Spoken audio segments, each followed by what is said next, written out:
अब देखो, अब हमारे वो एम्प्लॉयज हैं जो ग्रेचुइटी एक्ट में कवर नहीं होते हैं।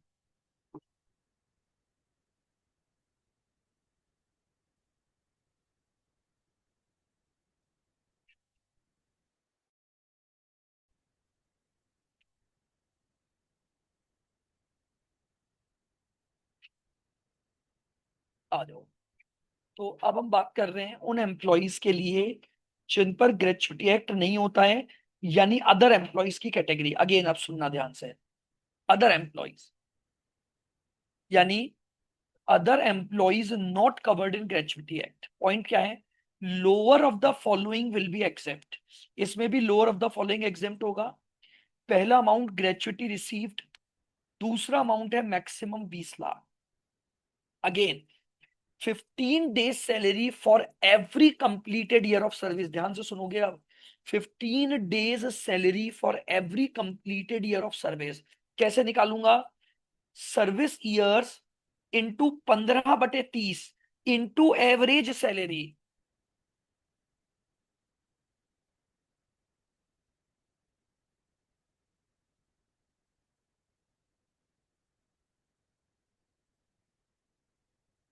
देखो, अगर मैं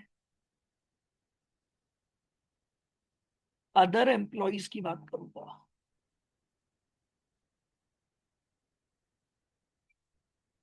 तो अदर एम्प्लॉयज में भी मेरे पास 3 पॉइंट हैं। लोअर,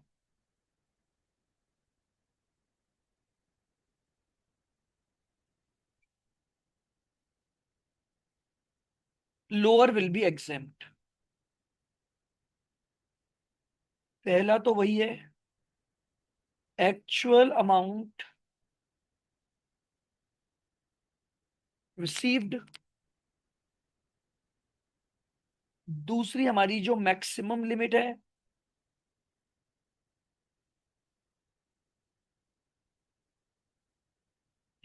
यानी 20 लाख। और तीसरे में हमारा जो फॉर्मूला है वो क्या है? उधर थी लास्ट ड्रॉन सैलरी, और यहां पर हमारे पास है एवरेज सैलरी।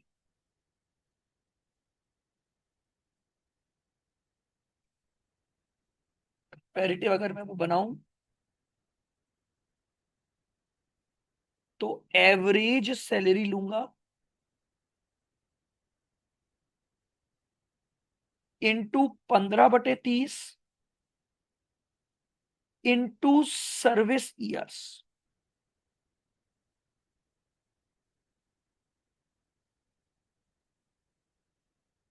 आओ, अब सबसे पहले मतलब क्या है वो सुनना।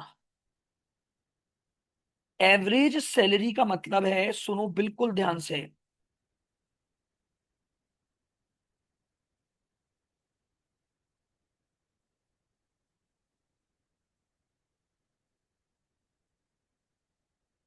Average of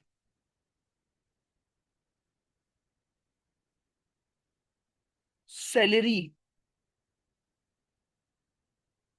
for 10 month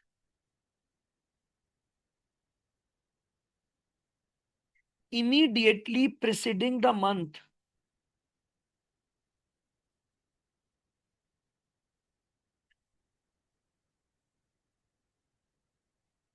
immediately preceding the month of retirement।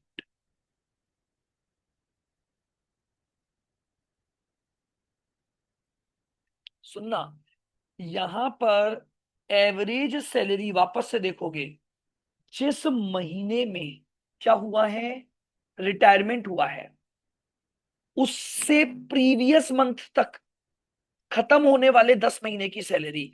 उल्टा चलना है। और आपको क्या लेना है? 10 महीने की सैलरी जिस महीने में रिटायर हुआ। समझो, यानी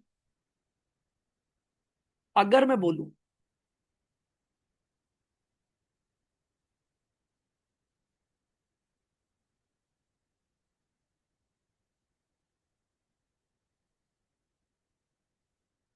एक एम्प्लॉय है, उसकी डेट ऑफ रिटायरमेंट है मान लो 18 अगस्त 24। ठीक है। अब रिटायर 18 अगस्त को हुआ, तो अगस्त तो छोड़ दो, अब उल्टा चल लो। यानी ऐसे 10 महीने लेने हैं जो जुलाई तक खत्म हो जाएं। तो उल्टा गिनना चालू करो। जुलाई, फिर उससे पहले आया होगा जून, फिर मई, अप्रैल, मार्च, फरवरी, जनवरी, दिसंबर, नवंबर और अक्टूबर।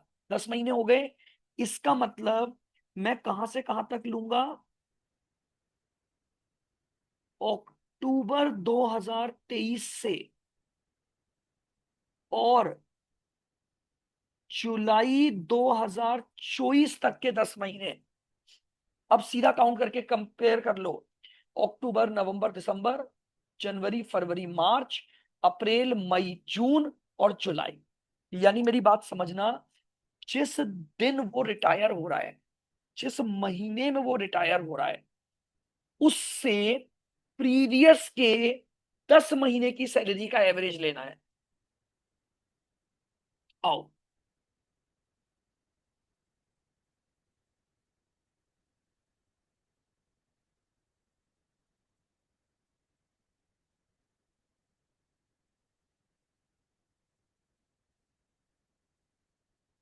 डेट ऑफ रिटायरमेंट आपको दे रखी है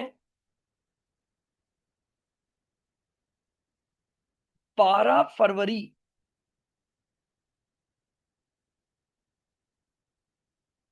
25, 10 महीने गिनो। तो फरवरी तो छोड़ दो, आ जाओ पीछे। जनवरी, दिसंबर, नवंबर, अक्टूबर, सितंबर, अगस्त, जुलाई, जून, मई, अप्रैल। यानी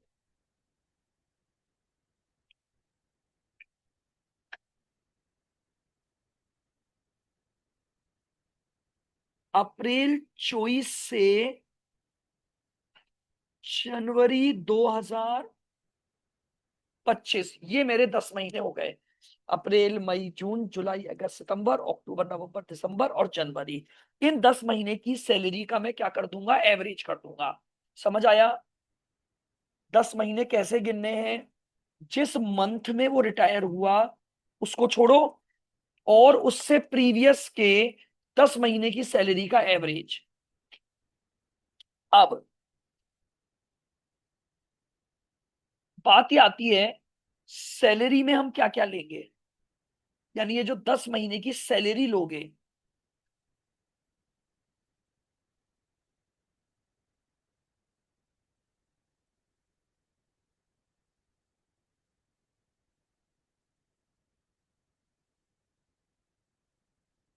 सैलरी इंक्लूड्स,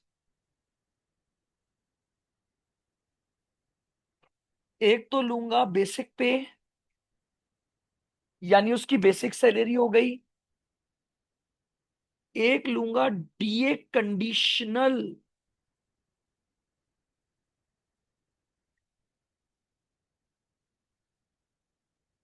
ध्यान रखना, जब ग्रेचुइटी एक्ट लग रहा था तो डीए आना ही आना था। लेकिन जब हम अदर एम्प्लॉयज की बात करेंगे तो डीए तभी आएगा जब वो कंडीशनल होगा। अब डीए के कंडीशनल होने का मतलब क्या है?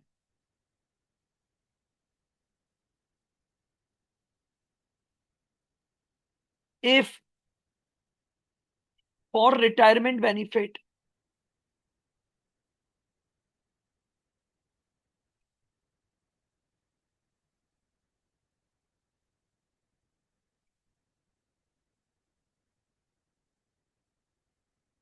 इफ फॉर रिटायरमेंट बेनिफिट, अगर आपका डीए रिटायरमेंट बेनिफिट के लिए है तो वो कंडीशनल माना जाता है। If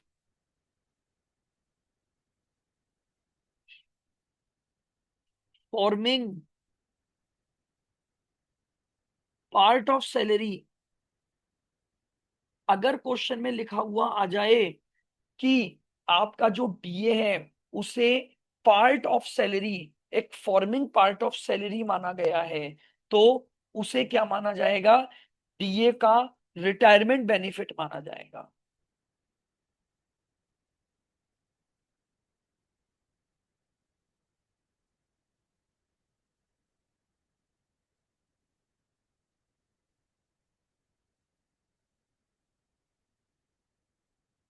as condition of salary, या ऐसा लिखा हुआ आ जाए डीए के साथ कि डीए जो है वो as a condition of salary है, तो हम उस डीए को कंडीशनल मानते हैं, तो वो डीए हम सैलरी के मीनिंग में लेंगे। और एक और चीज ली जाती है, commission on sales based on fixed percentage of turnover.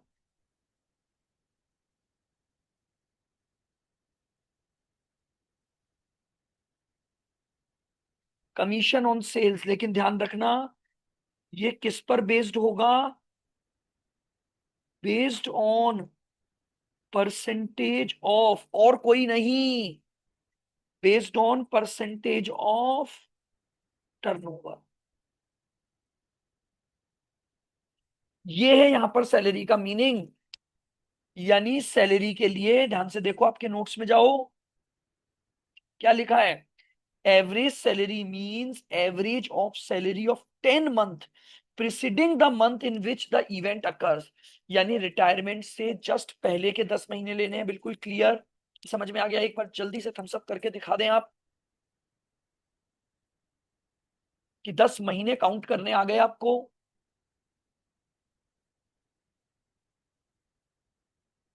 Very good. अब इसके बाद सैलरी में लेंगे क्या क्या?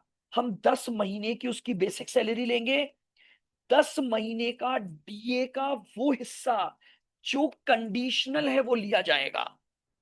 10 महीने का डीए का वो हिस्सा जो कंडीशनल है वो लिया जाएगा। और तीसरा,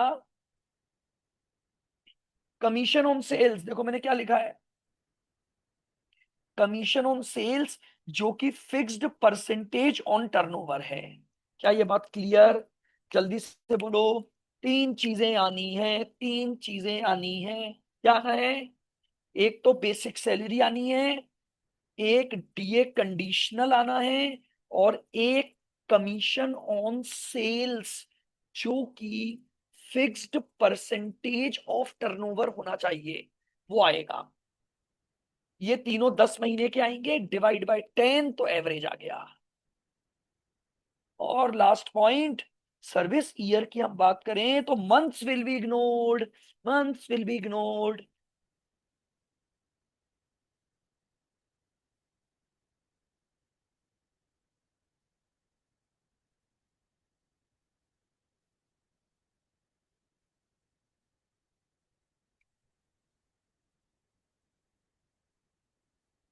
मंथ्स विल बी इग्नोर्ड यानी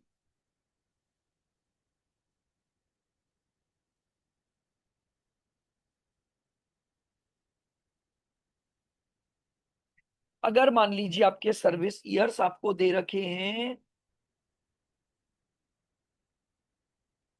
20 ईयर्स एंड 9 मंथ,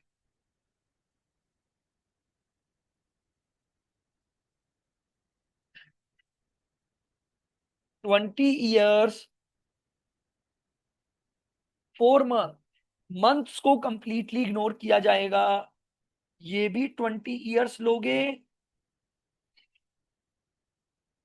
और ये भी 20 ईयर्स लोगे।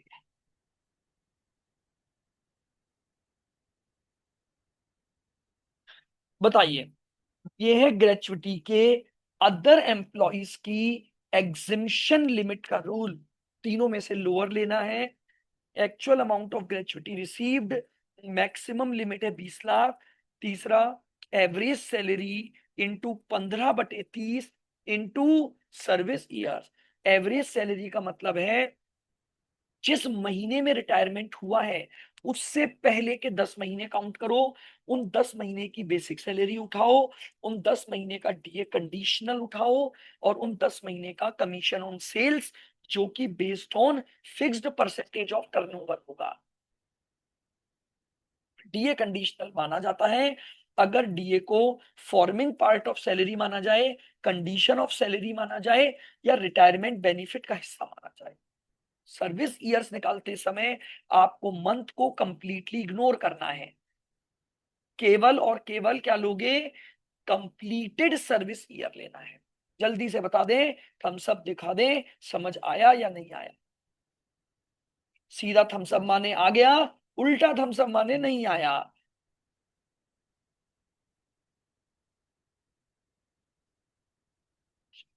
Very good.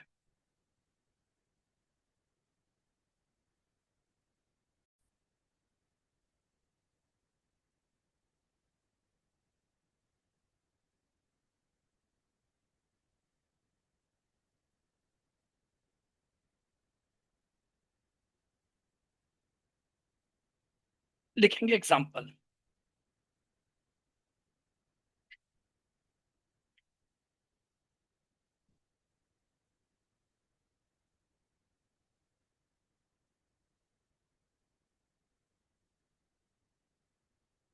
After serving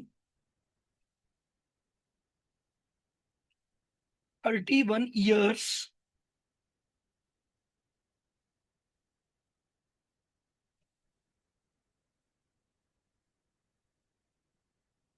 and 9 months,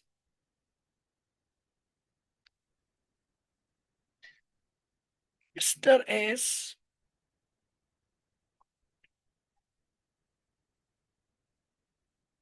who covered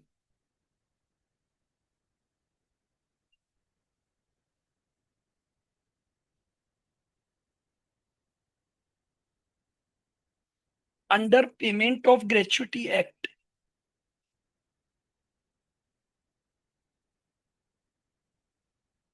who covered under Payment of Gratuity Act, retired from service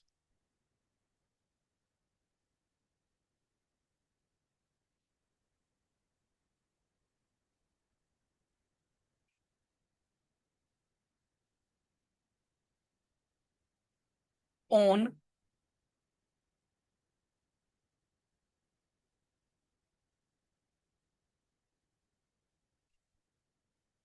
30th September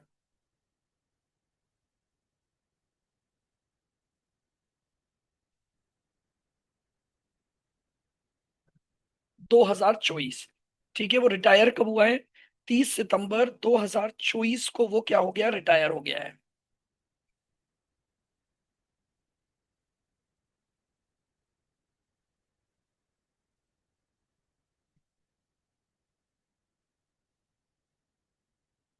His monthly salary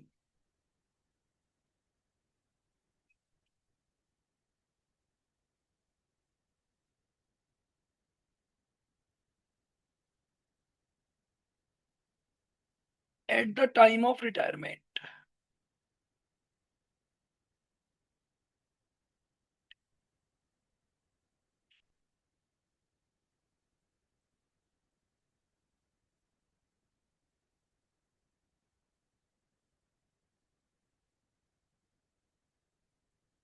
ठीक है, his monthly salary at the time of retirement was rupees 40,200,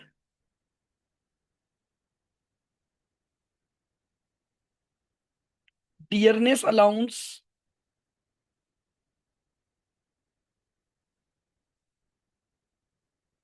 rupees 1,400,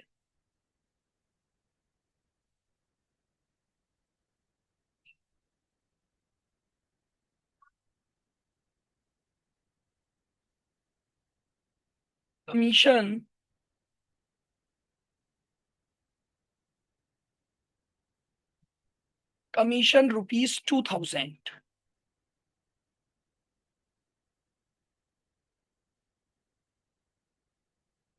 Calculate amount of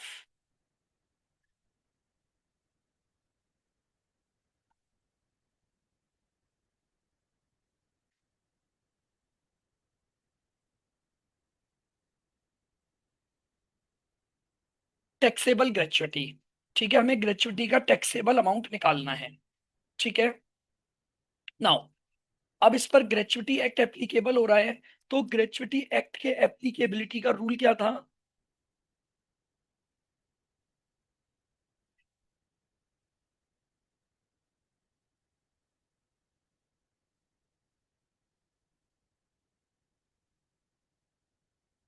lower of the following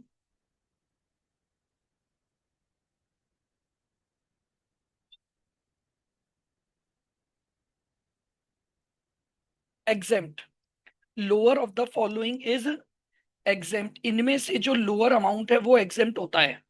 क्या क्या था जल्दी से बताएंगे? पहला, अच्छा इसमें actual amount of gratuity received नहीं दिया ना मैंने।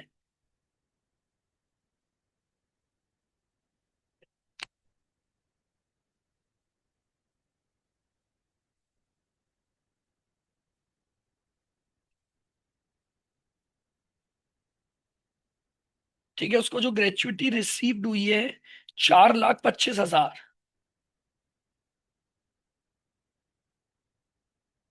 ठीक है, ये ग्रेचुइटी का पैसा उसे मिला है।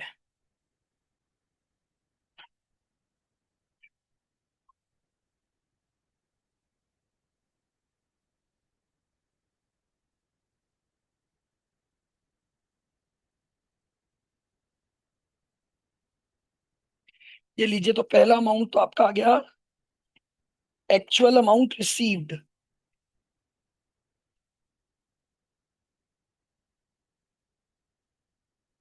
नाउ सेकंड था आपका मैक्सिमम अमाउंट।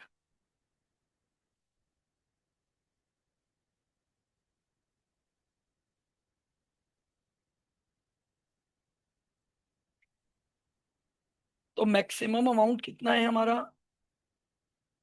मैक्सिमम अमाउंट है 20 lakh.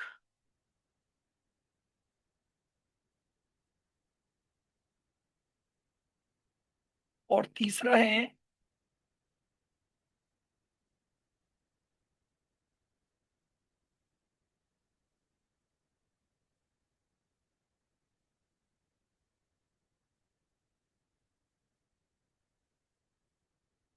15 days salary for every year.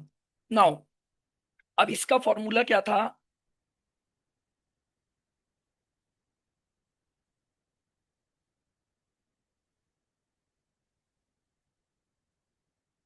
Last drawn salary और 15/26 इंटू सर्विस ईयर। जल्दी से आ जाओ।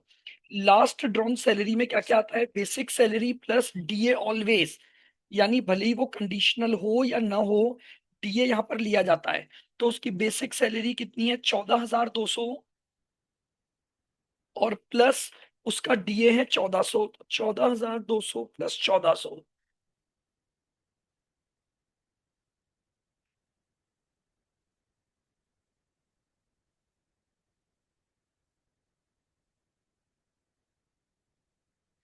इंटू सर्विस ईयर्स, 31 साल और 9 महीने। क्या रूल था इसमें? कि अगर आपके 6 महीने से अगर ज्यादा समय हो जाता है तो हम उसे कंप्लीटेड ईयर्स लेते हैं। इंटू 32, इसको निकाल लो आप। 15,600 डिवाइड बाय 26 इंटू 15 और इंटू 32। तो ये अमाउंट आ गया मेरे पास, 2,88,000 आ गया। ठीक है, अब इन तीनों में से लोअर क्या है? तो लोअर 288 है, तो एग्जेम्प्ट अमाउंट आ गया। हेंस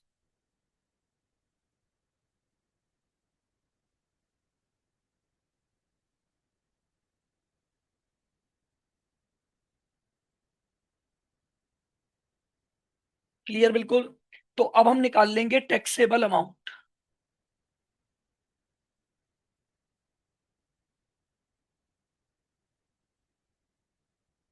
तो आपको टोटल रिसीव कितना हुआ था? 425, इसमें से माइनस 288 आपका एग्जेम्प्ट हो गया। तो लीजिए, 425 माइनस 288, तो आपका टैक्सेबल अमाउंट आ गया 1,37,000। बताओ, क्लियर हुआ इस एग्जाम्पल से थोड़ा और? रूल याद हुए? तीन में से लोअर अमाउंट लेना है। Actual amount received, maximum 20 lakh, और 15 days salary for every completed year of service. इस तरीके से हमने ये वैल्यू कैलकुलेट कर ली। बताओ, समझ आया?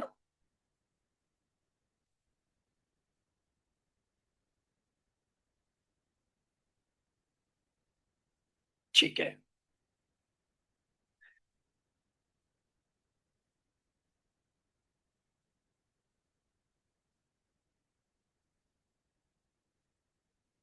Example.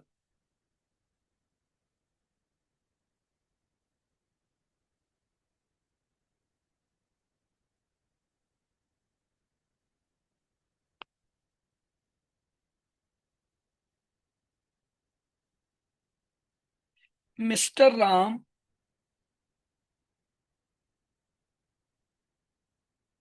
retired from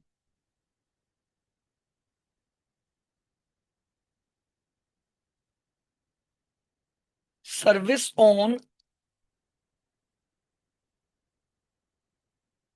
15 July 2024,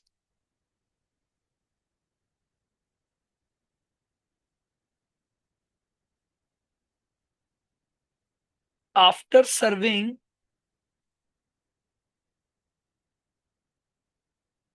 20 years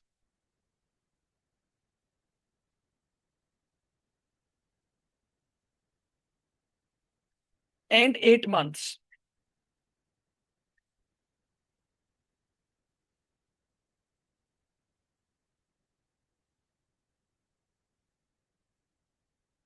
He is not covered under Gratuity Act।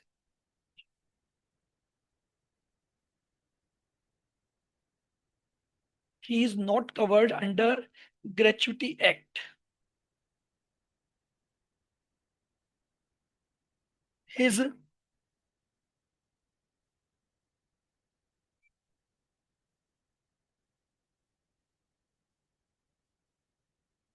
monthly benefits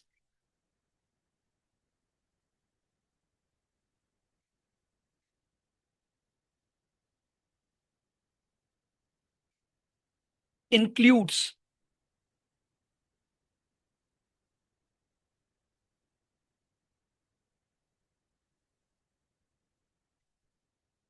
उसकी मंथली सैलरी है 10,500, डीए है 6,000,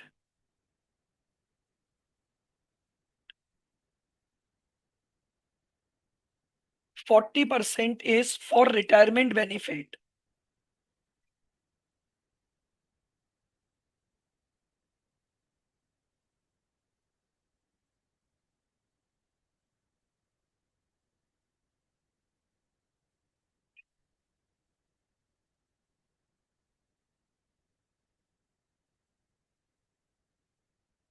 commission on sales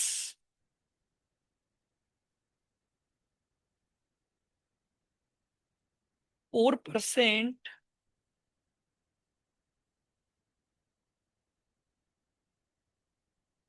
on turnover.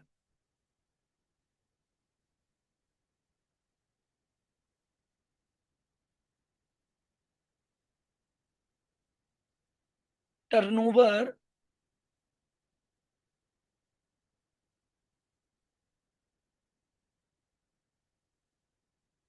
Of previous 10 month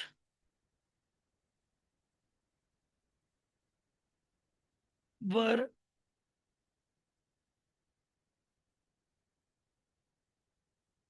₹4 lakh. ये सारा डेटा आपको दिया हुआ है। Calculate taxable amount of gratuity. अच्छा, सो ग्रेचुइटी रिसीव कितनी हुई है, लिखो।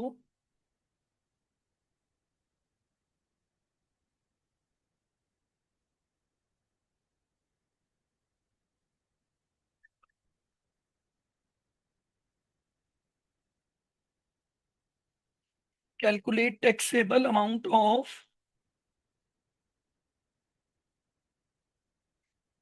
Of gratuity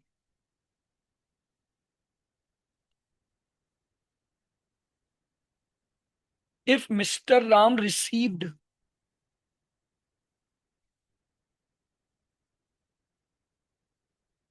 rupees 5,75,000 as gratuity।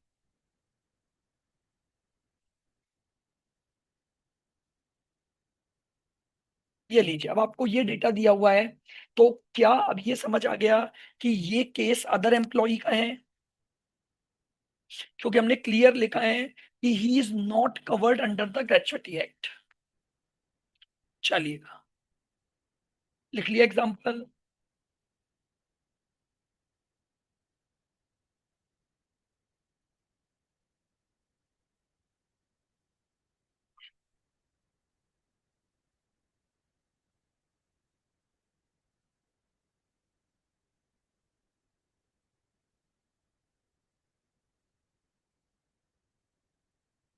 Lower of the following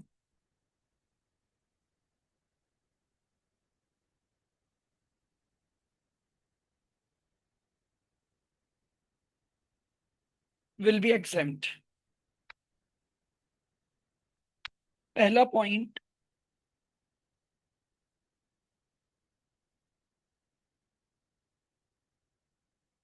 actual amount.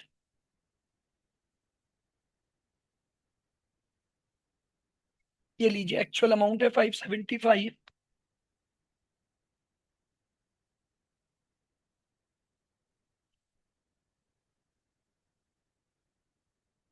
ठीक है, दूसरी लिमिट है मैक्सिमम अमाउंट। याद बिल्कुल। अब तीसरा है 15 days.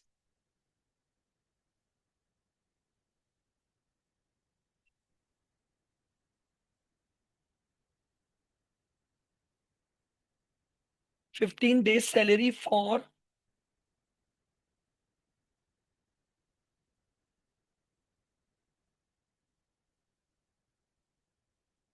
Every completed year.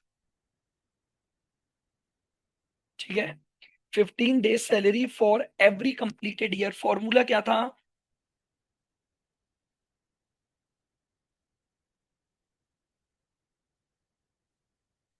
Average salary into 15/30 into service years. चलिए, अब एवरेज सैलरी का मतलब था 10 महीने की सैलरी का एवरेज। तो मैं थोड़ा सा इधर वर्किंग बना लेता हूं।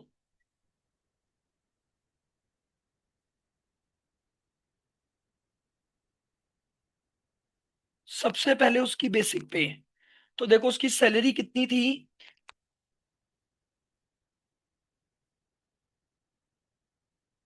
तो 10,500 इंटू प्रीवियस 10 मंथ। तो 1,05,000 तो उसको बेसिक सैलरी मिली होगी। प्लस डीए कंडीशनल लेना है, ध्यान से सुनना। वैसे तो उसका डीए है 6,000 रुपए पर मंथ, लेकिन 40% ही रिटायरमेंट बेनिफिट है। तो यानी 6,000 का 40% 2400 हो गया, और इंटू 10।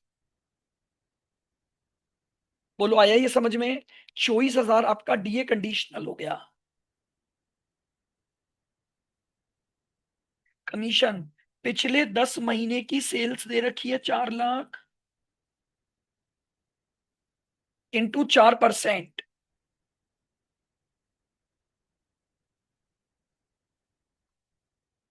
ये उसके 10 महीने की सैलरी का टोटल आ गया, 1,05,000 प्लस 24 प्लस 16। अब इसको डिवाइड बाय 10 कर दो, तो 10 मंथ की एवरेज सैलरी आ गई 14,500।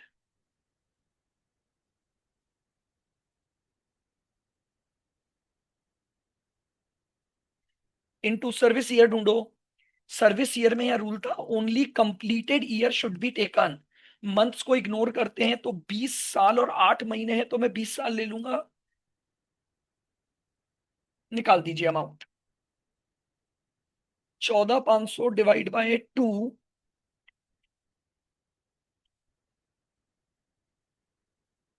इंटू 20, 1,45,000। क्लियर है बिल्कुल।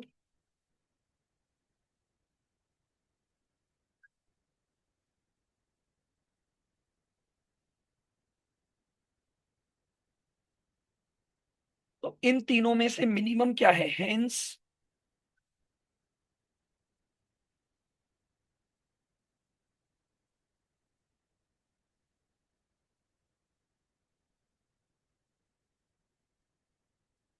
Exempt amount 145।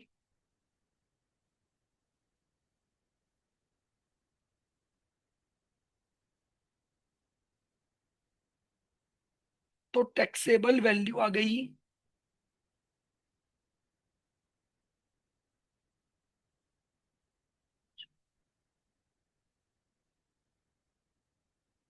575 माइनस 145,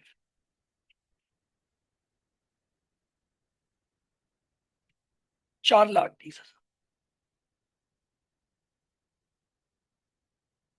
बताइए समझ आया ये मैंने आपको एक एग्जांपल करवाया अदर एम्प्लॉयज का, यानी जिसके ऊपर ग्रेच्युटी एक्ट एप्लीकेबल नहीं हो रहा है।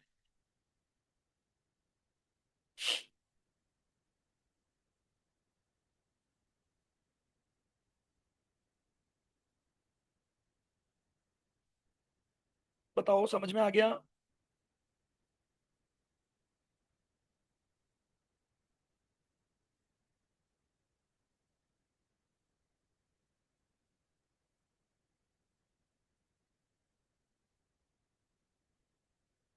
तो ये दो पॉइंट थे हमारे पास कि अगर ग्रेच्युटी एक्ट एप्लीकेबल हो रहा है और ग्रेच्युटी एक्ट एप्लीकेबल नहीं हो रहा है, तो हम कैसे इसका टैक्सेबल अमाउंट और एक्सेप्ट अमाउंट निकालेंगे।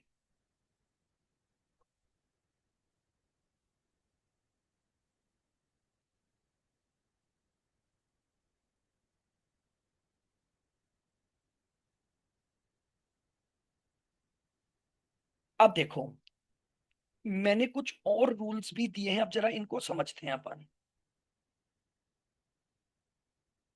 बिल्कुल ध्यान से सुनना। Some important rules related to the gratuity.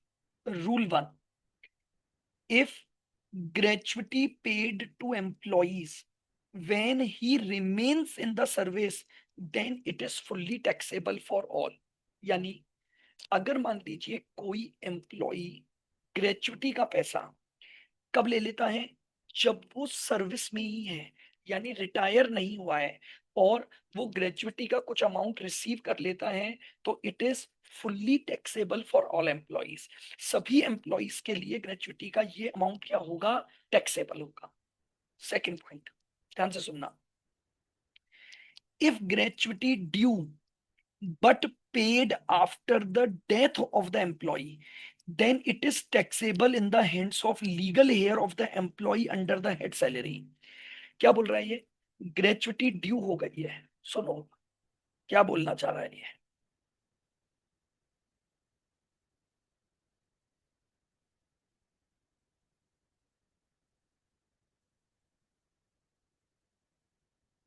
ठीक है, ये एक एम्प्लॉय है, बिल्कुल ध्यान से सुनना, और ये एम्प्लॉय रिटायर हो गया है। ठीक है, अब जैसे ही एम्प्लॉय रिटायर हुआ तो इसकी ग्रेचुटी ड्यू हो गई।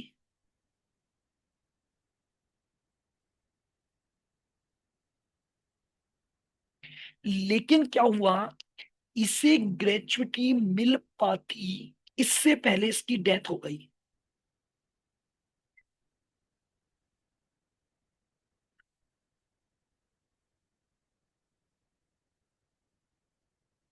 समझ रहे हो बात को। अरे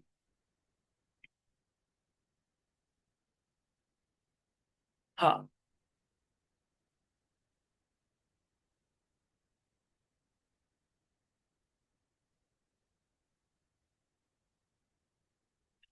पॉइंट को सुनना।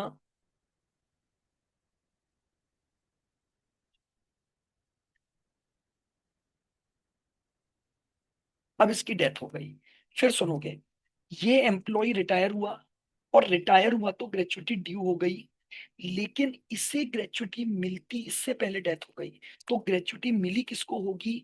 अब ग्रेचुटी इसके लीगल हेयर को मिलेगी तो उसे टैक्स देना पड़ेगा। तो उसे क्या देना पड़ेगा? उसको टैक्स देना पड़ेगा, क्योंकि ग्रेचुटी ड्यू हो गई थी इसके रिटायरमेंट पर, और मिली है इसकी डेथ के बाद इसके लीगल हेयर को, तो लीगल हेयर को टैक्स देना पड़ेगा। रूल 3 ध्यान से सुनना। एक एम्प्लॉई सर्विस में था और after his death gratuity sanction हुई और पेड हुई, तो इस पर किसी को टैक्स नहीं देना है। क्या मतलब हुआ? देखो,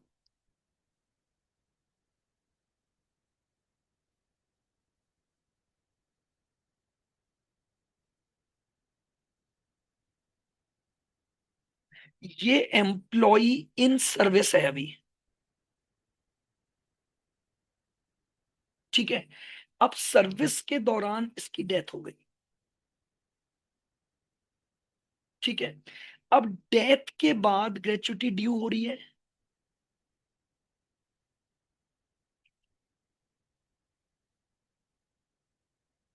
and received by legal heir. तो इनकम टैक्स का रूल क्या बोलता है?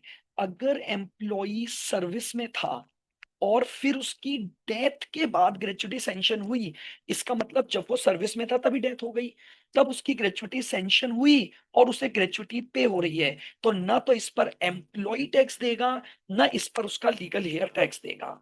बोलो, क्या तीनों रूल समझ आ गए? रूल नंबर 1, अगर ग्रेचुटी का कोई भी अमाउंट आपको वाहिल इन सर्विस मिलता है तो वो फुल्ली टैक्सेबल होगा। जब आप सर्विस में हैं और ग्रेचुटी का कोई भी अमाउंट रिसीव कर रहे हैं तो वो टैक्सेबल फॉर ऑल एम्प्लॉयज, सभी एम्प्लॉयज के लिए टैक्सेबल होगा। दूसरा, अगर ग्रेचुटी रिटायरमेंट के बाद ड्यू हो गई है लेकिन उसको पे होती उससे पहले उसकी डेथ हो गई, तो पेमेंट हो रहा है उसकी डेथ के बाद उसके लीगल हेयर को, तो लीगल हेयर को टैक्स देना पड़ेगा। तीसरा रूल, अगर एम्प्लॉई सर्विस में था और सर्विस के दौरान डेथ हो गई और डेथ के बाद ग्रेचुटी सैंक्शन हुई और ग्रेचुटी पे हो रही है, तो उस पर किसी को भी टैक्स नहीं देना, ना तो एम्प्लॉय टैक्स देगा ना लीगल हेयर टैक्स देगा। रूल 1, रूल 2 और रूल 3, बताओ क्लियर है? ये बिल्कुल याद होने चाहिए कि पॉइंट क्लियर है क्या?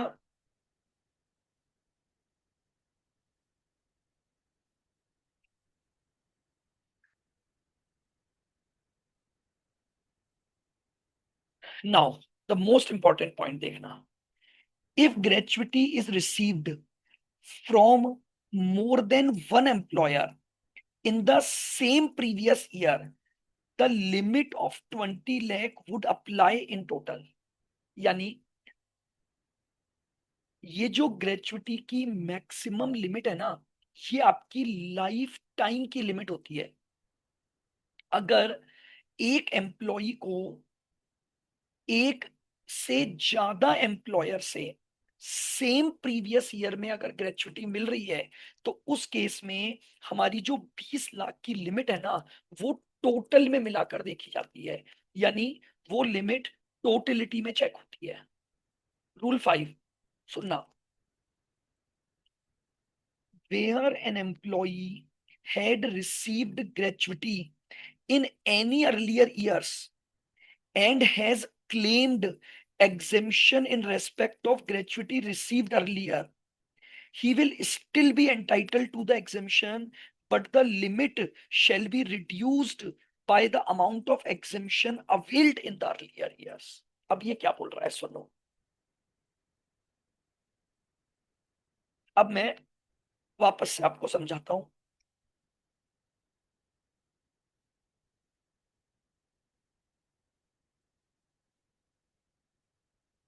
रूल 5 के लिए एक एग्जांपल ले रहा हूं।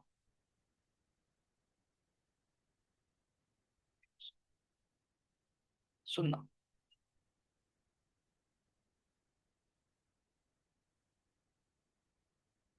Mister A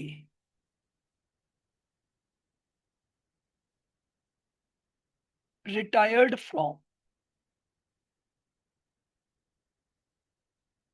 P limited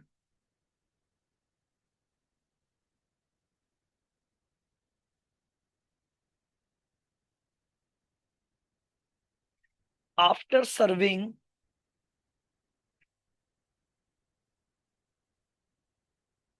12 years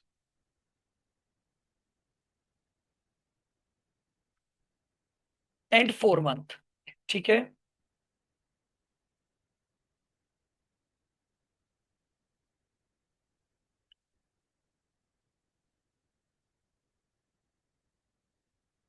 mister A covered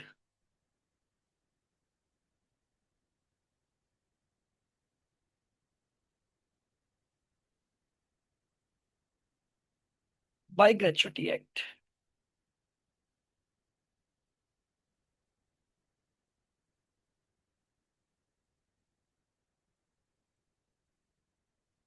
monthly salary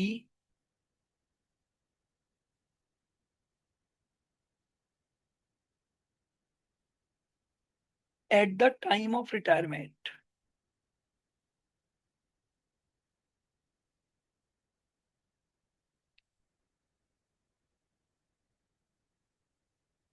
15,000।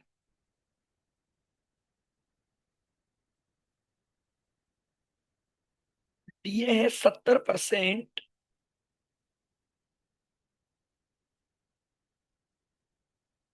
Of salary.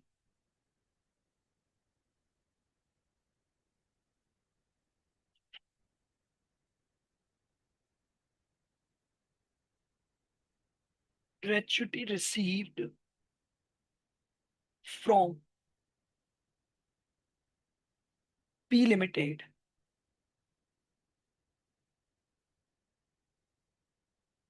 3,50,000।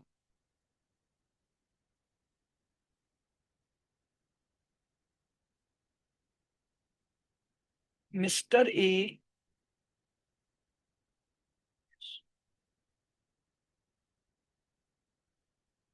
also claimed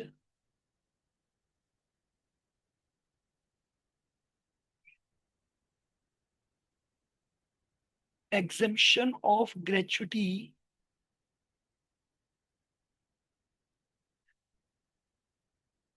from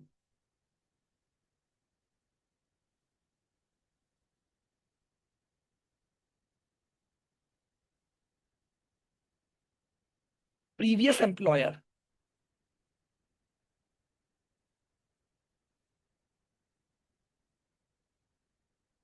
1,20,000 मतलब पी लिमिटेड में ज्वाइन करने से पहले वो किसी और कंपनी में काम कर चुका है, और जब वो वहां से रिटायर हुआ था तो वहां से उसे कितनी ग्रेचुटी मिली थी?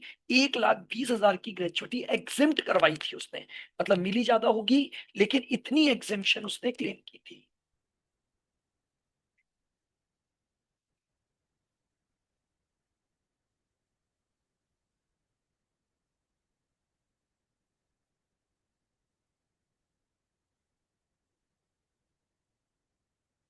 Calculate taxable value of gratuity.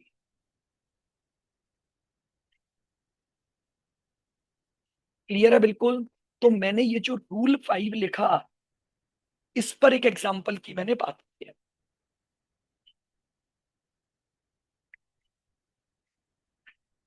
सिर्फ एक ही रूल है रूल 5 में बस। वो ये बोल रहा है कि अगर आपने प्रीवियस में कोई भी ग्रेचुटी एग्जिम्प्ट करवाई है तो आपकी जो मैक्सिमम लिमिट है ना, वो रिड्यूस्ड कर दी जाएगी by the amount of exemption. बस एक ही लाइन जो अंडरलाइन करनी है, जितना अमाउंट प्रीवियस में आप एग्जिम्प्ट करवा चुके हो, वो अमाउंट आपको क्या करना है, अपनी मैक्सिमम लिमिट में से रिड्यूस कर देना है। तो अब देखो इसका टैक्सेबल अमाउंट कैसे निकालेंगे। यही कर दूं मैं।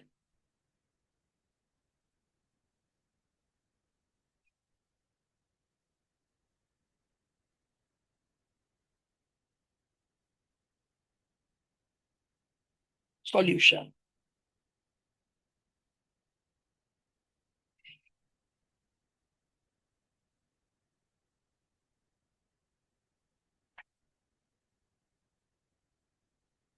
लोअर ऑफ द फॉलोइंग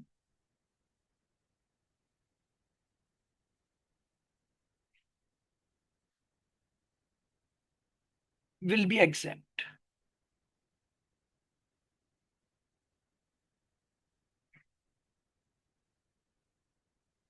पहला है एक्चुअल अमाउंट रिसीव्ड। तो हमें ग्रेचुटी का कितना अमाउंट मिला है? ग्रेचुटी का अमाउंट हमें मिला है 350।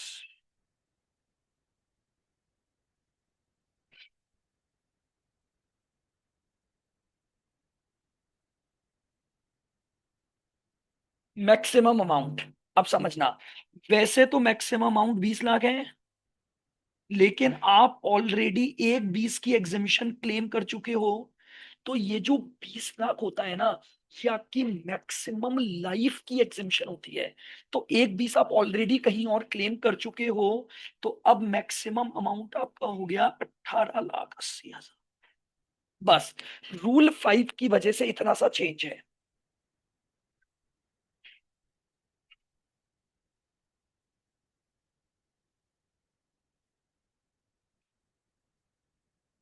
15 days salary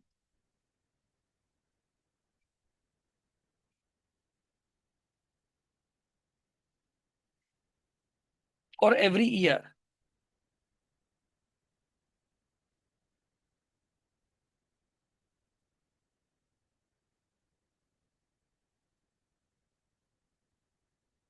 last drawn salary,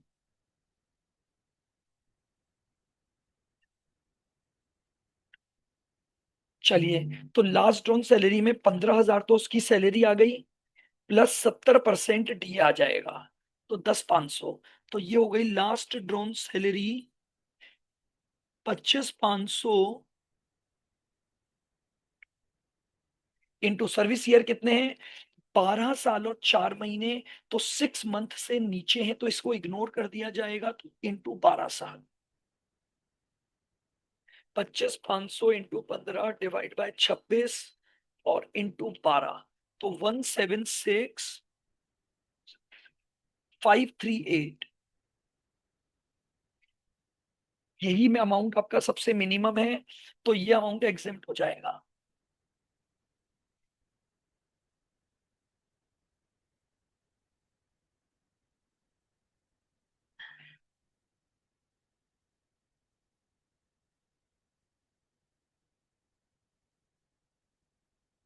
176,538, hence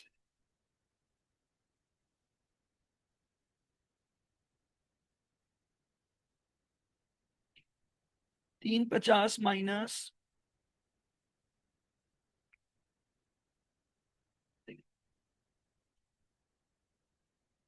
तो 350 -176,538, तो हमारा टैक्सेबल आ गया, ये लीजिए, ये टैक्सेबल अमाउंट ऑफ ग्रेच्युटी आ गया।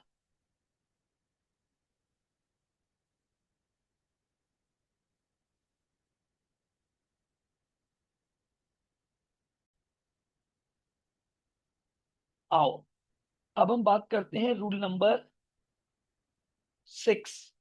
देखो, रूल नंबर 6 में ये क्या बोल रहा है? In case of piece rated employee, कई बार क्या होता है, हम एम्प्लॉय को मंथली सैलरी पर अपॉइंट ना करके पर पीस की सैलरी पर अपॉइंट करते हैं, तो उसे हम बोलते हैं पीस रेटेड एम्प्लॉय। अब अगर आप एक पीस रेटेड एम्प्लॉय के लिए 15 डेज की सैलरी ले रहे हो, तो पहले उसकी डेली वेजेस निकाली जाएगी। कैसे निकालूंगा? Total wages for a period of 3 month immediately presiding the retirement. यानी जब एक एम्प्लॉय को पीस रेटेड वेजेस दी जा रही है, तो जिस मंथ में वो रिटायर हुआ है, उससे पहले के 3 महीने की पीस रेटेड सैलरी जोड़ूंगा। पीस रेटेड सैलरी का मतलब क्या हो गया? जितनी उसने नंबर ऑफ यूनिट्स बनाई होंगी, multiply by rate per unit, तो वो तीनों महीने का सैलरी का एवरेज आ जाएगा, उसको हम बोलेंगे एवरेज सैलरी। क्लियर बिल्कुल। तो पीस रेटेड में बस एक अंतर आ जाएगा कि अगर एक एम्प्लॉय को पीस रेटेड वेजेस पर अपॉइंट किया गया है, तो उसकी जब आप एवरेज सैलरी निकालोगे, तो एवरेज सैलरी डेली वेजेस निकालनी पड़ेगी। वो कैसे निकालोगे? 3 महीने के दौरान उसने जितना आउटपुट तैयार किया है, उसके बेसिस पर उसको क्या मिलेगी? सैलरी मिलेगी। इसमें एक चीज बहुत इंपॉर्टेंट है, wages for overtime not to be included. Overtime wages इसमें इंक्लूड नहीं होगी। अच्छा, एक और चीज, अगर मान लीजिए एक एम्प्लॉई सीजनल एस्टेब्लिशमेंट में है, तो हमने अभी तक ऊपर सब जगह 15 दिन लिया ना, 15 दिन के बजाय 7 दिन की वेजेस को काम में लिया जाएगा। यानी ग्रेचुटी एक्ट एप्लीकेबल हो रहा है तो 7/26, अदर है तो 7/30। तो जो 15 दिन है वो किससे रिप्लेस हो जाएंगे? 7 दिन से रिप्लेस हो जाएंगे। ये ग्रेचुटी से रिलेटेड हमारे 7 डिफरेंट डिफरेंट रूल्स हैं। एक बार वापस से रिवाइज करते हैं। तो हमारा ये पहला रिटायरमेंट बेनिफिट है ग्रेचुटी का। क्या बोल रहा है ये? रूल 1 क्या था? अगर कोई भी एम्प्लॉय सर्विस में रहते हुए अगर ग्रेचुटी का अमाउंट रिसीव कर रहा है, तो it is fully taxable. That is rule number 1। Rule number 2, एक एम्प्लॉय की ग्रेचुटी ड्यू हो गई है ड्यू टू द रिटायरमेंट, लेकिन उसे मिलने से पहले उसकी डेथ हो गई, तो अब ग्रेचुटी मिलेगी उसके लीगल हेयर को, तो लीगल हेयर टैक्स देगा। तीसरा पॉइंट, अगर मान लो एक एम्प्लॉय सर्विस के दौरान मर जाता है और उसके बाद उसकी ग्रेचुटी ड्यू होगी और उसके लीगल हेयर को मिलेगी, तो ये कहीं भी टैक्सेबल नहीं। रूल नंबर 4, अगर मान लो एक ही साल में किसी एम्प्लॉय को दो अलग अलग एम्प्लॉयर से ग्रेचुटी मिल रही है, व्हाट डज इट मीन? मान लो वो दो अलग अलग जगह पार्ट टाइम एम्प्लॉयमेंट में है, वो एक साथ दो एम्प्लॉयर के यहाँ काम कर रहा है पार्ट टाइम, और दोनों जगह से वो एक साथ रिटायर हो रहा है, तो कुल मिलाकर जो 20 लाख की लिमिट है ना, वो दोनों के लिए मिलाकर अप्लाई होगी। उस केस में दोनों के लिए हम क्या मानते हैं? मिलाकर के 20 लाख की लिमिट मानते हैं। नेक्स्ट, एक रूल क्या था? अगर कोई एम्प्लॉई अर्लियर पहले ग्रेचुटी का कोई भी अमाउंट एग्जिम्ट करवा चुका है, कोई भी अमाउंट एग्जिम्ट करवा चुका है, तो दोबारा जब आप एग्जिम्पशन कैलकुलेट करोगे, तो मैक्सिमम लिमिट को रिड्यूस कर दिया जाएगा बाय द एग्जिम्पशन अमाउंट। फिर रूल नंबर 6, 30 रेटेड एम्प्लॉय के लिए आप उसकी जो डेली वेजेस निकालोगे, वो उसके 3 महीने के सैलरी के बेसिस पर निकाली जाएगी। यानी प्रीवियस 3 मंथ में उसने जितना भी आउटपुट बनाया है, और उसके बेसिस पर उसकी सैलरी को हम निकालेंगे। क्लियर बिल्कुल। लेकिन इसमें ध्यान रखना, कोई ओवर टाइम वेजेस इंक्लूड नहीं होगी। और लास्ट पॉइंट, अगर वो एम्प्लॉय सीजनल एस्टेब्लिशमेंट में काम कर रहा है, अगर वो एम्प्लॉय सीजनल एस्टेब्लिशमेंट में काम कर रहा है, तो 15 दिन के बजाय 7 दिन की वेजेस को कंसीडर किया जाएगा।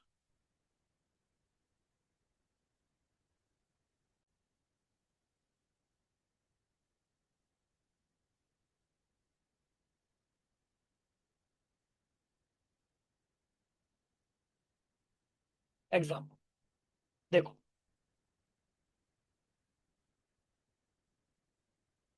Mister R retired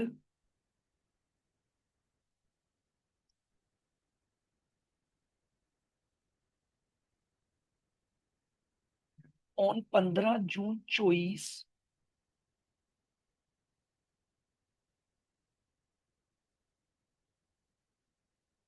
after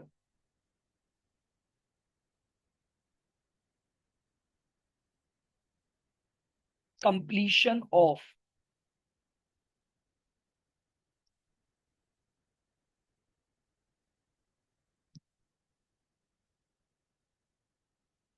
26 year and 8 months.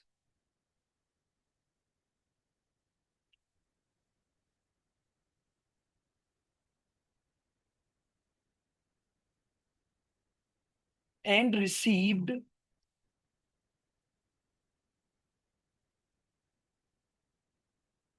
gratuity of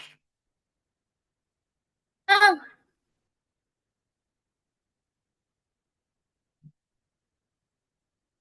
gratuity of ₹6 lakh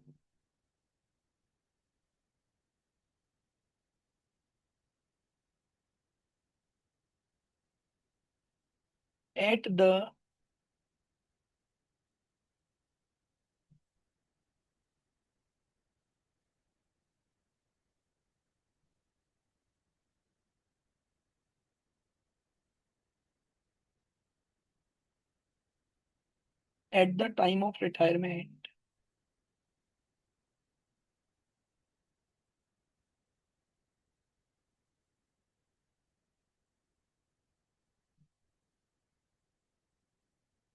ठीक है, अब ये बोल रहा है कि रिटायरमेंट के टाइम पर उसकी सैलरी,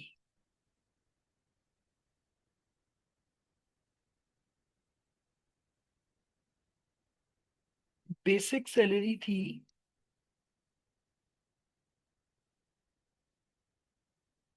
5,000 पर मंथ, डीए है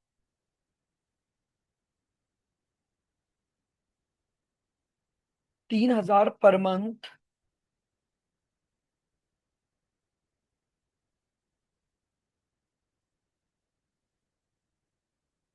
60% is for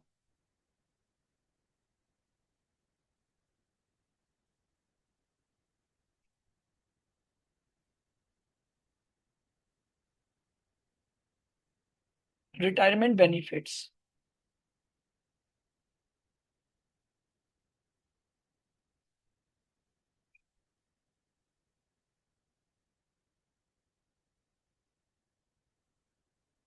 commission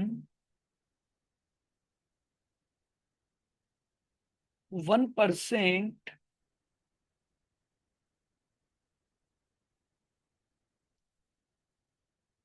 of turnover.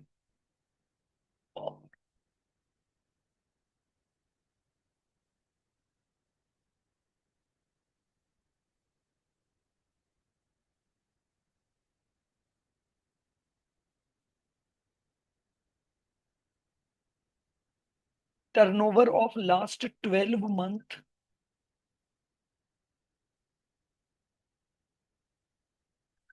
आपको दे रखा है 12 लाख।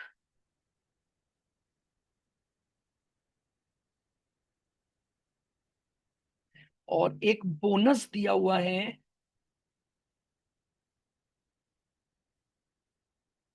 ठीक है, ये सारे रिटायरमेंट के टाइम के पॉइंट दे रखे हैं।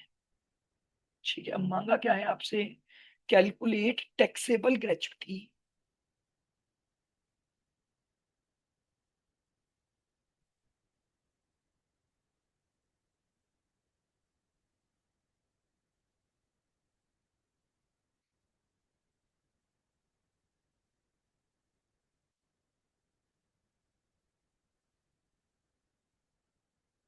Assuming, calculate taxable gratuity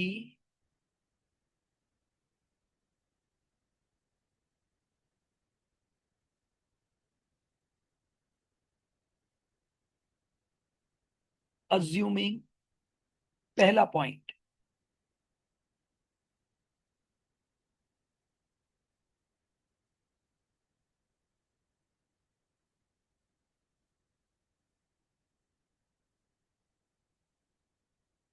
employ covered bye,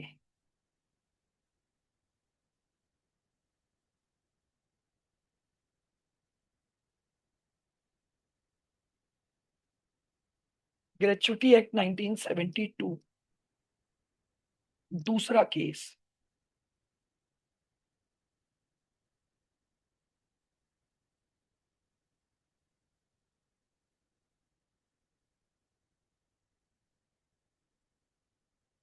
employ not covered bye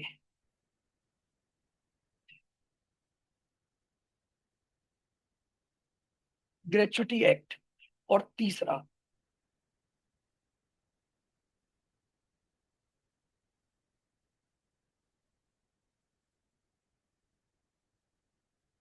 employ is government employ.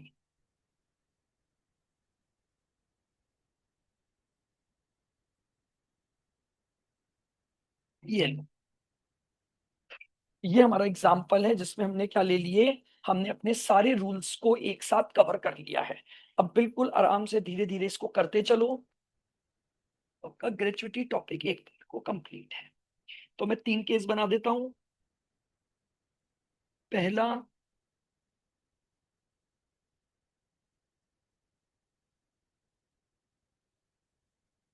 Gratuity act लग रहा है, और दूसरा अदर एम्प्लॉयज का।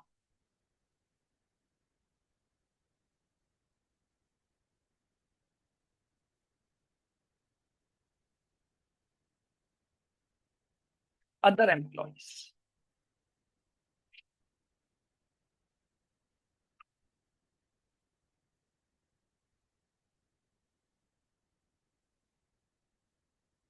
चलिए पहले से पे करते हैं। क्वेश्चन आपने लिख लिया है।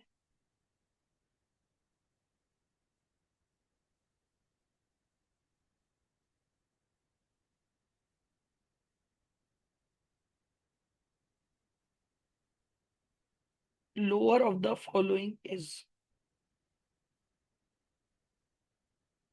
एग्जेम्प्ट।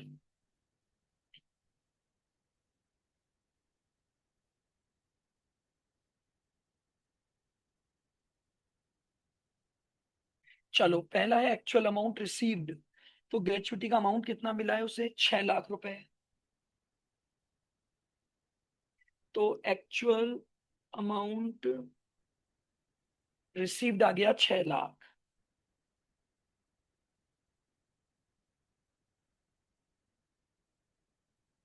ठीक है, दूसरा है मैक्सिमम अमाउंट। ये हमारे पास है 20 लाख। तीसरा मैं सीधे फॉर्मूला लिख दूं, last drawn salary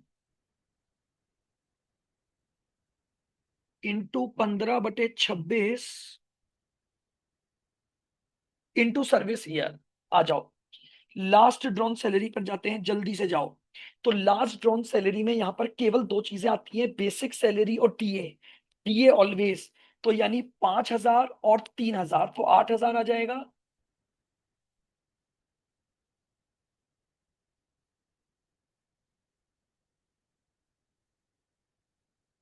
into 15/26, service year निकालो जल्दी से। तो 26 साल और 8 महीने, तो 27 साल हो जाएंगे, क्योंकि मोर देन 6 मंथ को यहाँ हम पूरा ईयर ले लेते हैं। तो 27 साल हो गए आपके।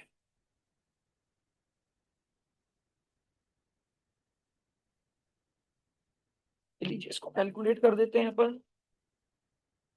8,000 × 15 डिवाइड बाय 26 और इंटू 27। 124,615।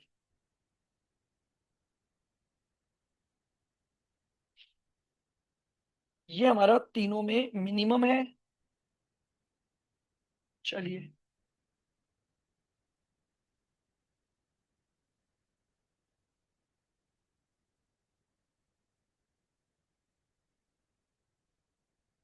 तो एग्जेम्प्ट हो गया 124,165।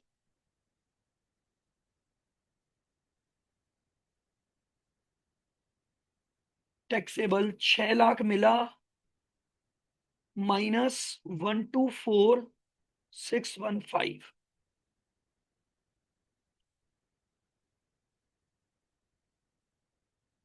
तो टैक्सेबल आ गया 475,385।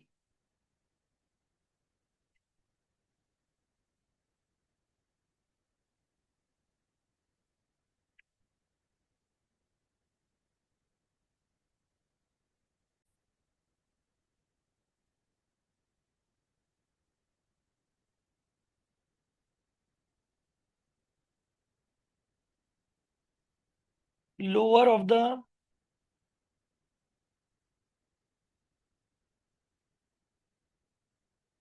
Following is exempt.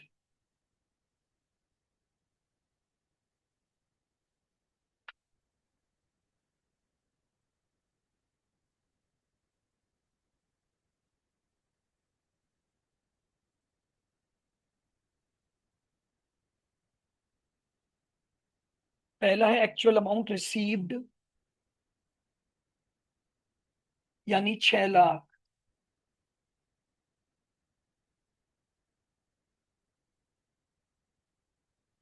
दूसरा मैक्सिमम अमाउंट, यानी 20 लाख। अब तीसरा बहुत इंपॉर्टेंट पार्ट,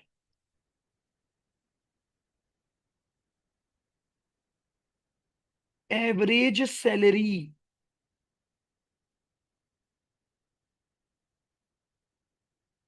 इंटू 15/30 और इंटू सर्विस ईयर।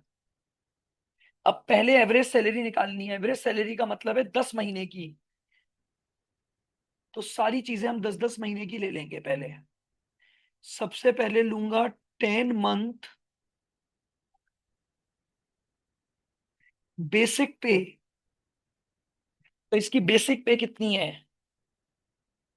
मैंने आपको लिखवाया, इसकी बेसिक पे थी 5,000 रुपए पर मंथ। तो 10 महीने की हो गई 50,000। 10 मंथ बेसिक पे।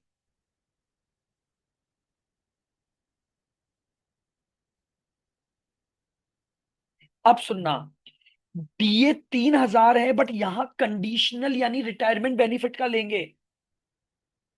तो अब 10 मंथ का डीए कितना? 3,000 का 60% हुआ 1,800 रुपए, इंटू 10 महीने का तो 18,000 ये हो गया। और एक लोगे 10 मंथ कमीशन। अब अगेन एक समस्या, यहां सेल्स साल भर की दी हुई है तो कमीशन साल भर का निकलेगा। 12 लाख पर 1%, 12,000 का कमीशन अगर 12 महीने का है तो 10 महीने का निकाल लो प्रोपोर्शनेटली, यानी 10,000। तो ये आ गया 50 और 10 60, 70 और 8 78,000। क्लियर? तो एवरेज सैलरी हो गई 7,800।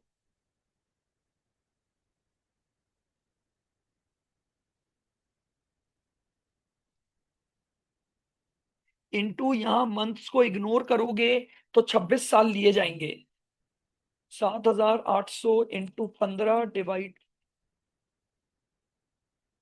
2 और इंटू 26 साल, 101,400। तो यही अमाउंट मिनिमम है। तो यही मिनिमम अमाउंट एग्जेम्प्ट हो जाएगा।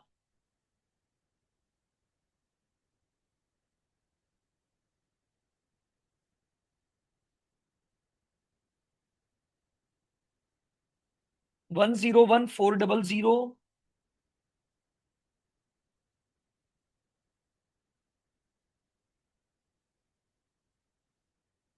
6 लाख मिला, 101,400 एग्जेम्प्ट हुआ। तो 498,600 मेरा टैक्सेबल हो गया।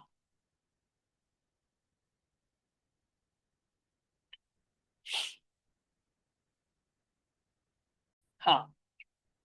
अब इसने तीसरा पॉइंट क्या बोला है कि अगर वो एक गवर्नमेंट एम्प्लॉय है, तो देखो गवर्नमेंट एम्प्लॉय का तो सीधा सा रूल है, जितना भी ग्रेचुइटी का पैसा मिला वो पूरा का पूरा एग्जेम्प्ट हो जाएगा। तो टैक्सेबल वैल्यू नील आ गई। तो सिर्फ एक लाइन आ जाएगी, एंटायर अमाउंट 6 लाख आपका एग्जेम्प्ट हो गया और टैक्सेबल वैल्यू आपकी नील हो गई। तो इस तरह से ही हमारा पूरा ग्रेचुइटी का कॉन्सेप्ट है।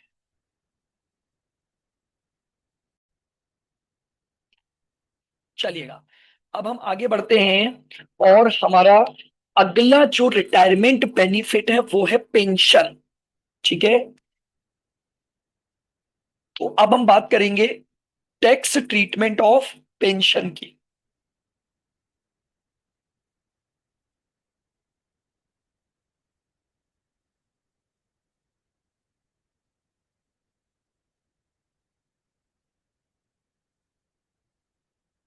Tax treatment of pension. सुनना बिल्कुल ध्यान से, देखो, जब एक एम्प्लॉय रिटायर हो जाता है तो उसे जो पेंशन मिलती है उसकी दो कैटेगरी बनाई गई है।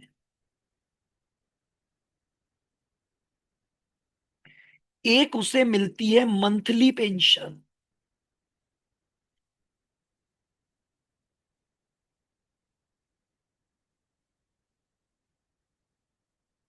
ठीक है। यानी एक एम्प्लॉय जब रिटायर हो जाता है उसके बाद उसे क्या मिलती है? As a retirement benefit pension मिलती है। अब हम बात कर रहे हैं, अगर वो एम्प्लॉय मंथली एक अमाउंट एज अ पेंशन ले रहा है तो मंथली पेंशन का रूल बिल्कुल क्लियर है, फुल्ली टैक्सेबल फॉर ऑल।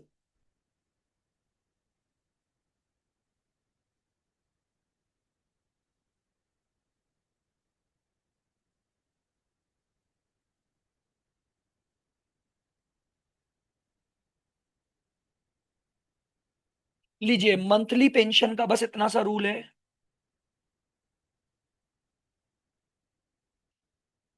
अगर एक एम्प्लॉई आफ्टर रिटायरमेंट क्या ले रहा है, मंथली पेंशन रिसीव कर रहा है, तो मंथली पेंशन क्या हो जाएगी? Fully taxable for all employees. अगर वो कम्यूटेड या लमसम पेंशन का अमाउंट ले रहा है,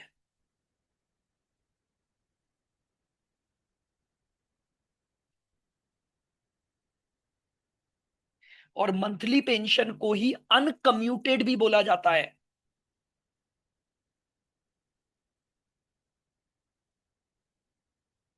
अब इसका टैक्सेबिलिटी का ट्रीटमेंट, ठीक है। अगर एक एम्प्लॉई लमसम पेंशन ले रहा है या अपनी पेंशन को एक क्यूमुलेट यानी एक साथ ले रहा है, तो उस केस में दो ट्रीटमेंट है, ध्यान से सुनना बिल्कुल। अगर कोई गवर्नमेंट एम्प्लॉय है,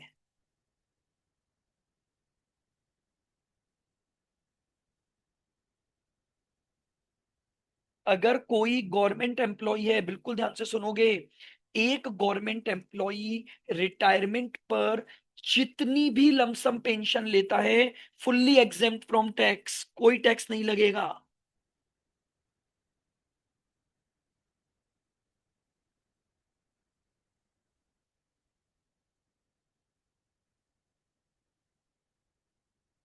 लीजिए, बिल्कुल सिंपल सा पॉइंट है। मंथली पेंशन चाहे गवर्नमेंट एम्प्लॉय ले या नॉन गवर्नमेंट एम्प्लॉय ले, सबके लिए फुल्ली टैक्सेबल। अगर लमसम पेंशन या कम्यूटेड पेंशन की बात हो रही है और उसमें अगर वो एम्प्लॉय क्या है, गवर्नमेंट एम्प्लॉय की कैटेगरी में आ रहा है, तो जितनी भी लमसम पेंशन उसे मिल रही है वो पूरी की पूरी क्या होगी? टैक्स से एग्जेम्प्ट होगी। और अगर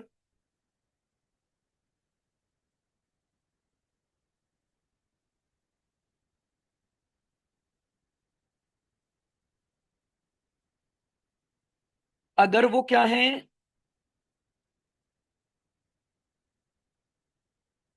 ध्यान से सुनना बिल्कुल, हालांकि मैंने नोट्स में दिए हुए हैं बट फिर भी मैं चार्ट बना के समझा रहा हूं, इजीली समझ आएगा। अगर वो नॉन गवर्नमेंट एम्प्लॉय है और वो लमसम पेंशन ले रहा है, तो ध्यान से सुनोगे,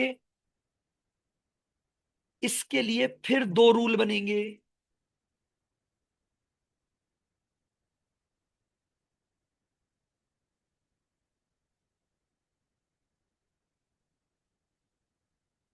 इफ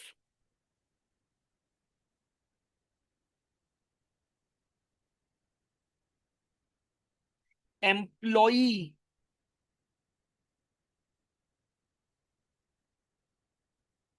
रिसीव्ड ग्रेचुटी, यानी पेंशन के साथ साथ उसे ग्रेचुटी का भी रिटायरमेंट बेनिफिट मिल रहा है, या फिर इफ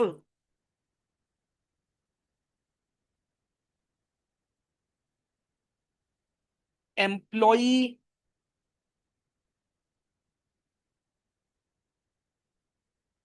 डज नॉट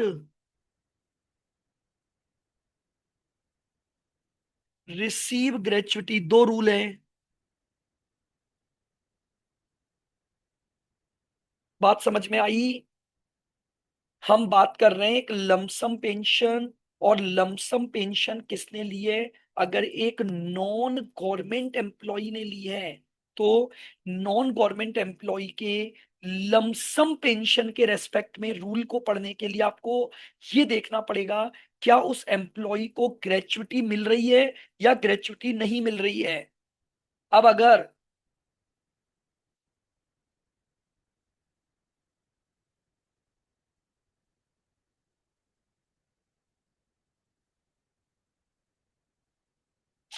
ध्यान से सुनना, अगर उस एम्प्लॉय को ग्रेचुटी भी मिल रही है, तो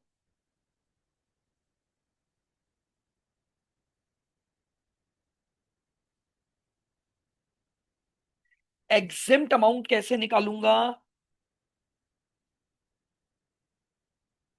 टोटल पेंशन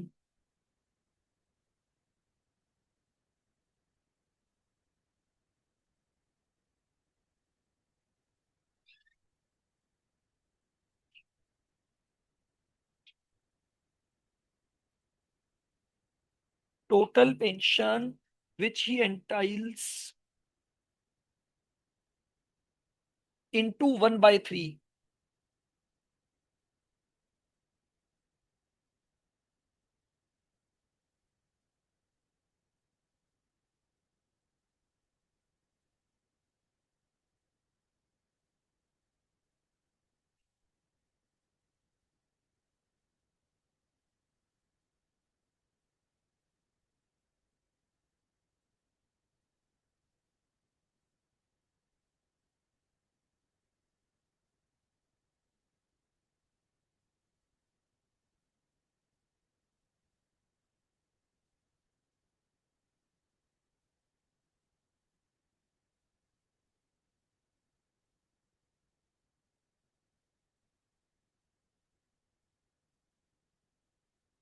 इंटू 1/3, और इंटू हो जाएगा 1/2।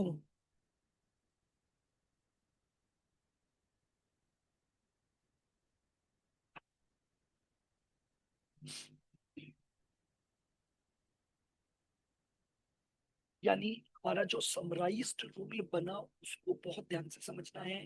अगर हम लमसम पेंशन की बात कर रहे हैं, गवर्नमेंट एम्प्लॉय को मिलती है, तो फुल्ली एग्जेम्प्ट फ्रॉम टैक्स, पूरी तरह से एग्जेम्प्ट। और अगर एक नॉन गवर्नमेंट एम्प्लॉय की बात कर रहे हैं, तो चेक करोगे उसे ग्रेचुटी मिल रही है या ग्रेचुटी नहीं मिल रही है। अगर उसे ग्रेचुटी मिल रही है, तो टोटल पेंशन विच ही एंटाइल्स इनटू 1/3 एग्जेप्ट होगा। और अगर ग्रेचुटी रिसीव नहीं हो रही है, तो हाफ अमाउंट एक्सेप्ट होगा।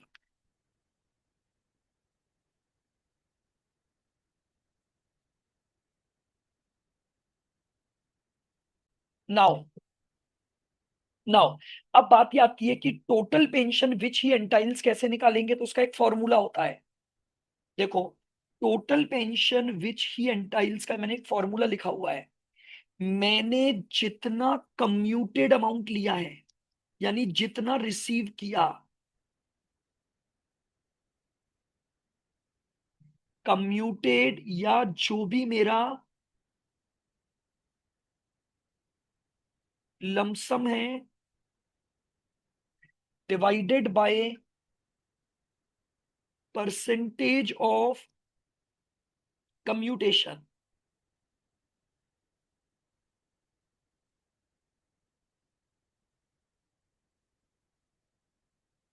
सर जी समझ नहीं आया, ठहरो बच्चों, अभी समझाता हूं।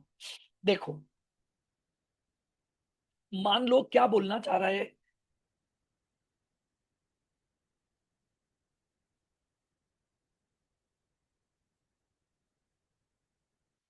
एग्जाम्पल सुनना ध्यान से। आपको ये दे रखा है, मिस्टर ए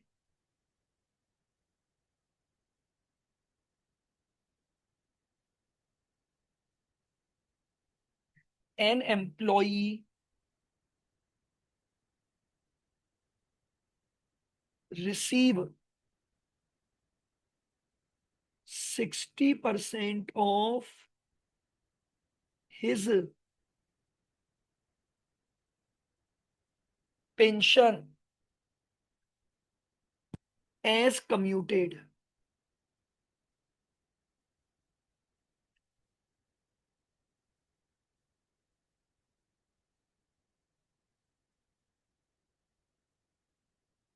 एंड रिसीव्ड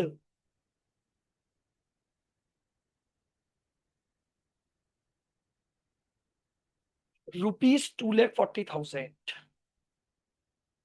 तो देखो क्या पॉइंट है, एक एम्प्लॉई ने अपनी टोटल पेंशन का 60% कम्यूटेड करवाया है, और उस कम्यूटेड का अमाउंट उसे 240 मिला, तो यानी उसकी टोटल पेंशन निकालनी है मुझे।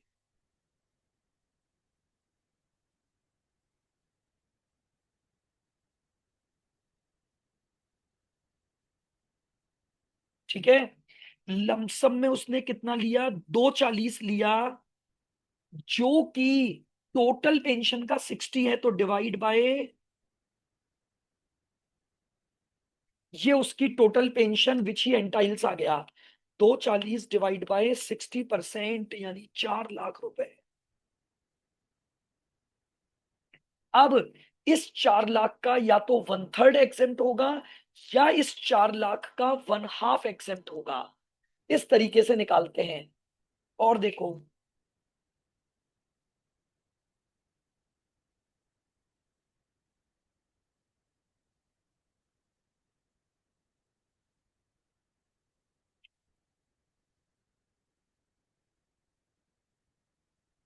Mister P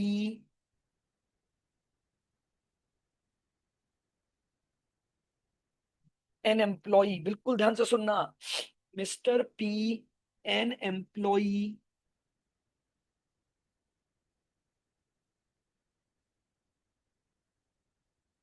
receive 50% of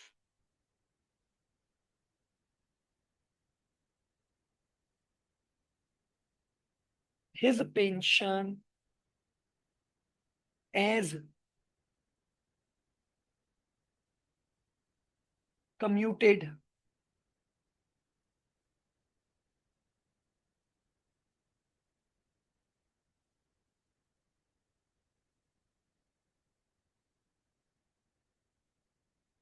and receive 1,40,000। उसने अपनी टोटल पेंशन का 50% कम्यूटेड करवाया। अच्छा, पहले तो एक चीज हमेशा ध्यान रखना, अगर उसने अपनी पेंशन का 50% कम्यूटेड करवाया है, तो मतलब बचा हुआ 50 वो अभी भी मंथली ले रहा होगा। हमेशा ये चीज ध्यान रखना, एग्जाम्स में स्टूडेंट से ये बहुत गलतियां होती हैं।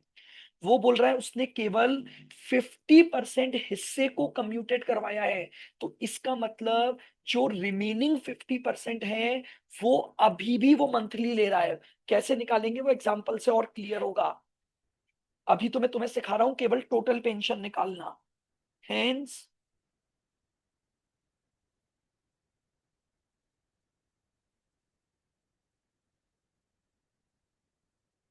टोटल पेंशन कितनी हो गई, मैंने कम्यूटेड करवाया 140, जो कि 50% को रिप्रेजेंट कर रहा है, तो टोटल पेंशन निकाल लो।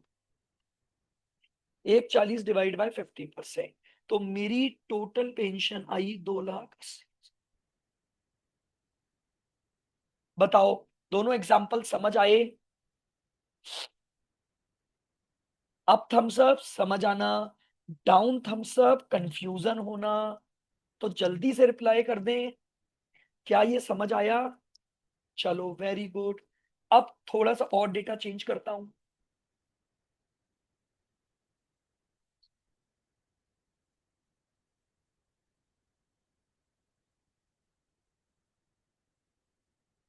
Example,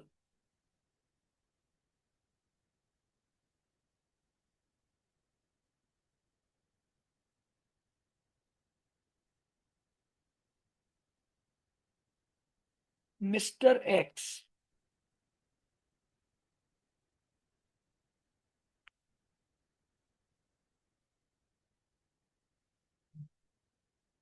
Mr. X, an employee, receive 1/5 of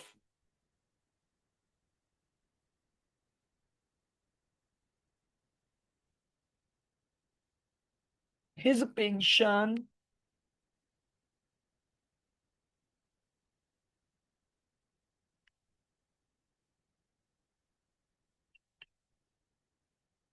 अब परसेंटेज के बजाय फ्रैक्शन में आ सकता है। तो mister X an employee receive 1/5 of his pension as commuted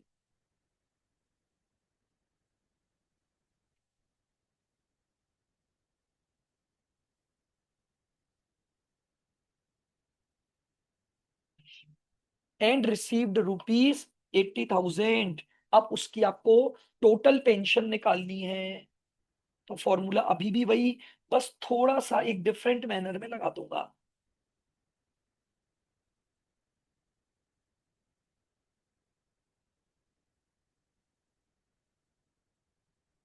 और ध्यान से सुनना, टोटल पेंशन कितनी हो गई? 80,000 इंटू 5/1, रिवर्स कर दो रेशो को।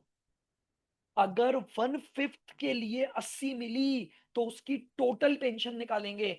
बचपन में ऐसा आपने पार्टनरशिप अकाउंट्स में किया है कि अगर वो 1/5 के लिए इतना ला रहा है तो टोटल वैल्यू क्या बनेगी? तो 80,000 इंटू 5/1,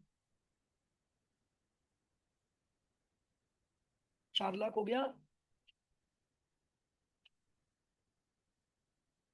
बताओ क्या ये तरीका, दो तरीके के क्वेश्चन आएंगे, परसेंटेज देगा, उससे आपको कम्यूटेड या लमसम निकालना है, या ऐसे देगा। सर प्लीज एक बार फटाफट से समराइज कर दो, हमें पेंशन पूरा याद आ जाए। तो लो मेरे बच्चों, अब अपन वापस से क्या करते हैं, समराइज करते हैं। Rule for the pension, rule number 1, अगर किसी भी एम्प्लॉय को after the retirement monthly pension मिल रही है, fully taxable in hands of all employees, चाहे वो गवर्नमेंट एम्प्लॉय हो या वो नॉन गवर्नमेंट एम्प्लॉय हो, सभी के लिए मंथली पेंशन का अमाउंट क्या होगा? फुल्ली टैक्सेबल होगा।